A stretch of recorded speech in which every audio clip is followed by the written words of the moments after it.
ஆ பல பல பலகாரம், பட்டாசு கிட்டாசு. நாய்ஸ் பொல்யூஷன், ஏர் பொல்யூஷன் பாப்போம். ஆ ஓகே ஓகே. டேய் என்ன நாய்ஸ் பொல்யூஷன் ஏர் பொல்யூஷன்னா பட்டாசு வைக்கிறியா? அதுக்கேமா மாடியில வந்து வைக்கிற? கீழே போய் வைக்கலாம்ல, பயமோ? அப்பதானே கீழே போற வர மண்டையில போட்டுட்டோமா இன்னும் வெடிக்க முடியும். எத?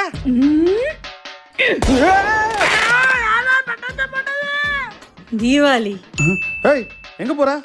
இல்ல பக்கத்து வீட்டு பூத்தொட்டில வெடி வைக்க போற. அதான் யாரும் வரல, சீக்கிரம் வெடி. அதான் யாரும் வரல, அப்புறம் வைக்கணும். எது? ஏய் தண்ணி டாக்க கழட்டி கம்பி என்னடி பண்ற? அது அடியில வெடி வைக்கலான்னு. என்னாச்சு பூஜா? என்னம்மா வேணும்? ஏன் என்ன பார்த்துக்கிட்டே இருக்க?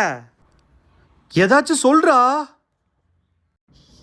என்னாச்சு? ட்ரெஸ் ஏதாவது பிரச்சனையா? ஏய் ஏமா அங்க போய் நிக்கிற? ஏதாவது சொல்லுமா, என்னாச்சு? அடி பாவி.